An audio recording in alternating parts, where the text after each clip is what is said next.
कते मुस्तफा से मेरा यकीन है सारा सोशल मीडिया फना हो जाए, मैं किसी पहाड़ के अंदर बैठकर मेरे नबी की बात करूं, मेरा खुदा कादिर है, वो लाखों के दिलों में हमारी बात को पहुंचाएगा। ये कमाल मैं इसका नहीं समझता सोशल मीडिया के जरिए से, इंटरनेट का दौर हो नहीं मेरे अजीजों, हुजूर की अजमत बयान करो चाहे तुम तन्हा हो, मौला पूरी कायनात में तुम्हारे चर्चे फैला देता है।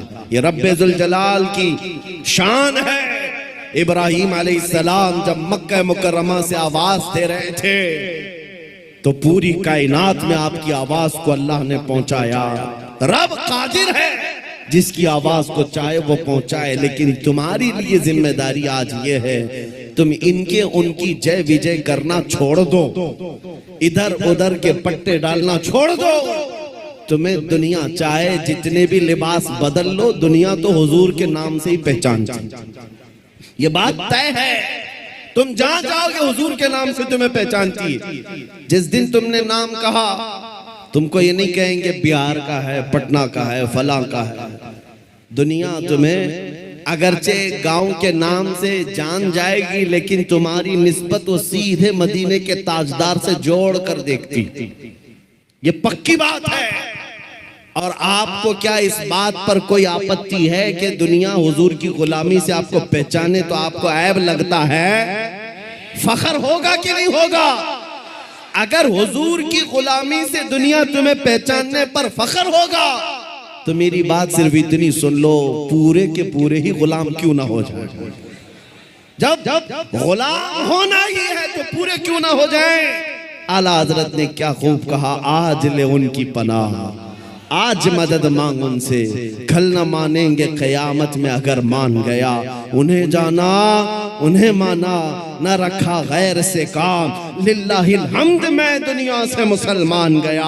आज मैं आपको बात बताता हूँ, इमाम गजाली रहमतुल्लाह ताला अलैह से पूछा गया, जब उम्मत पर कोई सख्त वक्त आ जाए, तवज्जो चाहता हूँ, इलाज, उम्मत पर ऐसी कठिनाई आ जाए कि फितनों का उरूज हो जाए, फितने बहुत बढ़ जाएं, उम्मत मुस्तफ़ा की शौकत पर सवाल आ जाए, ऐसे वक्त में इलाज क्या है उम्मत मुस्तफ़ा के लिए, क्या आप हल बताते हैं? आज हमसे भी लोग पूछते हैं, इंटरव्यू में पूछते हैं मुसलमानों के लिए हल क्या है। इमाम गजाली ने फरमाया एक ही हल है, इनके सीनों को हुजूर की मोहब्बत से भर दिया जाए, हुजूर की मोहब्बत से भर दिया जाए। मेरे अजीजों, लोग मुझे उर्सों में भी बुलाते हैं, पता नहीं कितने कितने जलसों में बुलाते हैं, मैं तो बात सिर्फ हुजूर की करता हूं। वजह सिर्फ ये है, मैंने सबको समझा रखा है आज हमें इलाज करना है, जिस चीज की जरूरत है वही दो।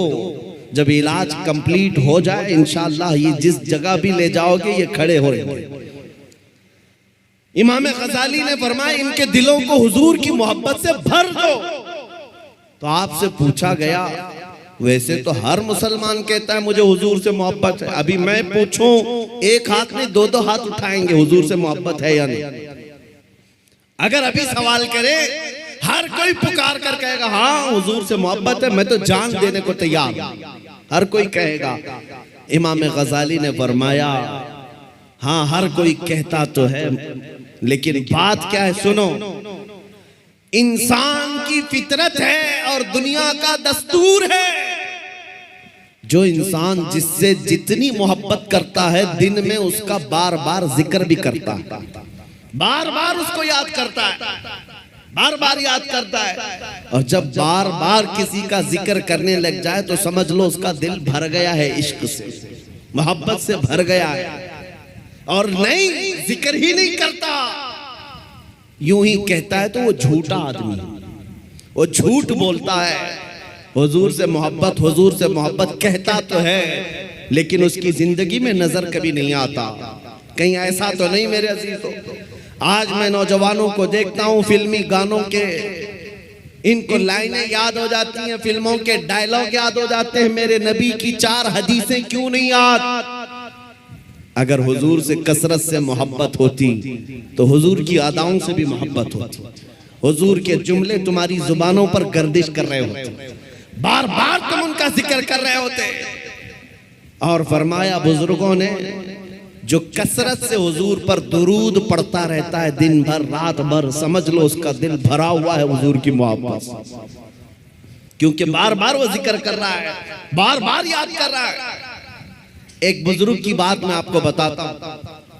एक बुजुर्ग ने एक शख्स की तरबियत कैसी की थी। मुरीद था, अपने शेख से आकर कहा मोहब्बत कैसे करूं, मोहब्बत कैसी होनी चाहिए। कहा एक काम कर, मैं एक भैंस तुझे देता हूं, उसको पाल। बिहार वाले अच्छी तरह समझ सकते हैं। भैंस बुजुर्ग ने अपने मुरीद को दी और कहा इसकी बहुत अच्छी देखभाल करना, बार बार इसका ख्याल रखना।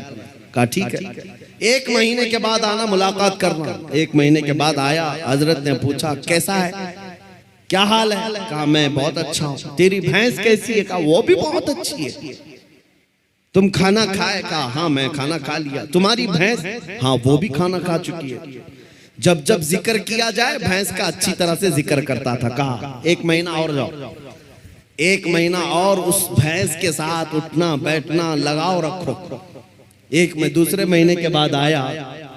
बुजुर्ग ने, मुर्शिद ने पूछा क्या हाल है? कहा मैं भी अच्छा हूं, मेरी भैंस भी अच्छी। सवाल खाली सिर्फ उसका किया था, लेकिन साथ में भैंस का भी कर रहा है। कहा तू खाना खाया?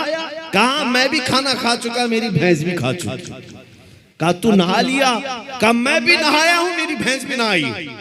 जो बात करे अपने साथ अपनी भैंस का भी जिक्र।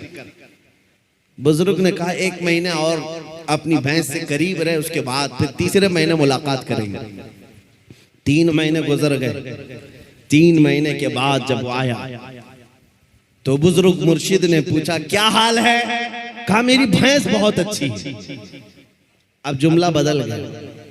अभी खैरियत इसकी पूछी जा रही है, जवाब ये अपनी भैंस का दे रहा है।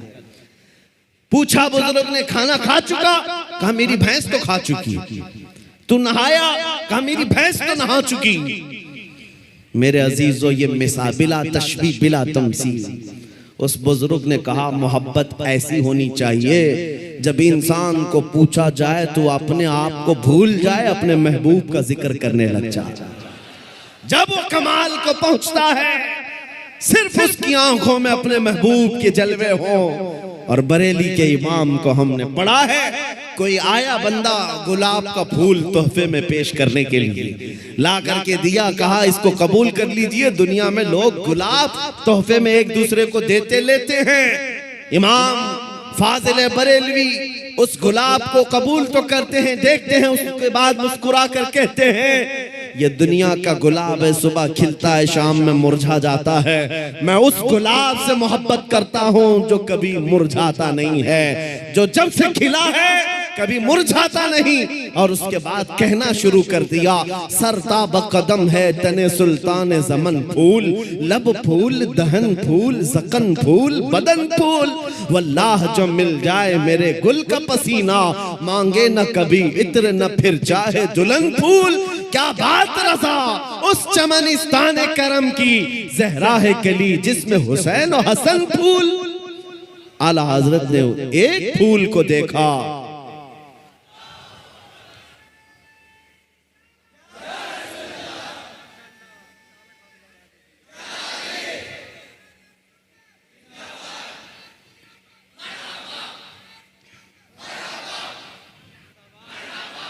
हुजूर पाक सल्लल्लाहु ताला अलैहि वसल्लम का जिक्र आया।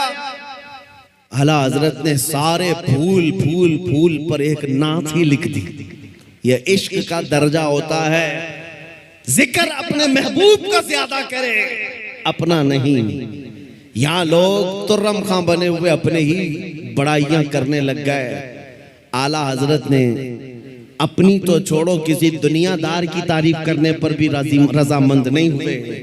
जब किसी ने कहा भी किसी का कसीदा लिख दो, तो आपने यही जवाब में कहा, करो मद है अहले दुवल रजा, पड़े इस बला में मेरी बला, मैं गदा हूं अपने करीम का, मेरा दीन पा रहे ना नहीं, मेरा दीन रोटी का टुकड़ा नहीं है, मैं तो गदा हूं अपने करीम का। आज उस मोहब्बत की जरूरत है, आज उस कमाल के इश्क की जरूरत है। मैं आपसे पूछता हूं मेरे अजीजों, आप हुजूर पाक सल्लल्लाहु ताला अलैहि वसल्लम से बेहद मोहब्बत करते हैं, मुझे पता है, दिल से मोहब्बत करते हैं, लेकिन जिंदगियों में उसका इम्प्लीमेंट, उसका निफास क्यों नहीं कर पाते? जिस दिन हम कौल और फेल में एक हो जाएं, जो कह रहे हैं वही करने भी लग जाएं, तो समझ लो फिर आपने इश्क का कमाल पा लिया। फिर दुनिया तुम्हारी इन हस्तियों से खौफ खाने लग जाएगी जैसे कैसर और किसरा बादिया नशीन अरब से खौफ खाती थी। जब मदीने के सहरा से निकल करके बगैर चप्पल के पैबंद लगे कपड़े पहनकर सहाबा निकले थे, ईरान भी कांपने लग गया था, रोम भी कांपने लग गया था। उस वक्त की सुपर पावर ताकतों को अगर किसी ने धूल चटाया है, मेरे नबी के गुलामों ने धूल चटाया है। हुजूर के आशिकों ने उन्हें घुटने पर लाकर मजबूर कर रखा था। आपको पता है उनके नजदीक इज्जत क्या थी? आपको बताता हूँ, सैयदना उमर इब्ने खत्ताब रदियल्लाहु ताला अन्हु का दौरे खिलाफत है। मदीने से एक फौज निकली, किसरा को खत्म करके आती है। ईरान की हुकूमत जो किसरा कहलाती थी उस जमाने में खत्म कर दी गई। इस्लाम का परचम लहराया। वो दौर ऐसा था, सुपर पावर था उस वक्त ईरान, सुपर पावर ताकत थी। हजारों नहीं लाखों की फौज उनके पास थी। जब टुकड़े टुकड़े हो गए, सहाबा की हुकूमत आई, माले गनीमत हाथ आया, तो बहुत सारा माल वहां से मदीने लाया गया, उसमें कीमती सामान भी थे। उस वक्त मदीने तैयबा ईरान के बादशाह के दरबार में बिछाया जाने वाला सबसे महंगा कालीन भी मदीना आया, लाया गया। सहाबा ने उमर इब्ने खत्ताब अमीरुल मोमिनीन रदियल्लाहु ताला अन्हु के पास वो कालीन पेश किया। कहा ये कालीन वो है, बादशाह जब किसी से बहुत खुश होता तो थोड़ी देर इस कालीन पर उसको बिठा देता और वो जिंदगी भर बैठने वाला फख्र करता, मैं बादशाह के महंगे कालीन पर बैठ कर आया हूँ, मैं बादशाह के महंगे कालीन पर बैठ कर आया हूँ। इस कालीन की अजमत है, लोग इसकी बड़ी तारीफ करते हैं, बड़ी बुलंद कालीन है। हम मदीने ले आए हैं। उमर इब्ने खत्ताब के पास दिया गया, कहा गया कि आप इसको सही जगह इस्तेमाल करें। मेरे अजीजों, सैयदना अमीरुल मोमिनीन उमर इब्ने खत्ताब ने उस कालीन को कबूल तो किया, ले जाकर के हुजूर के मिंबर पर या मेहराब पर या मस्जिद की सफों में नहीं लगाया, बल्कि कहा मस्जिद नबवी में दाखिल होने से पहले जो दरवाजा है उस दरवाजे के बाहर इस कालीन को फेंक दो। जो मस्जिद के अंदर आए वो अपने पैरों को पोंछ करके आए, पैरों को पोंछ कर अंदर आए, इसलिए कि किसरा बादशाह जिस पर बैठकर फख्र करता था, दुनिया को ये पता चल जाए वो मोहम्मद अरबी के गुलामों के धूल के बराबर होते।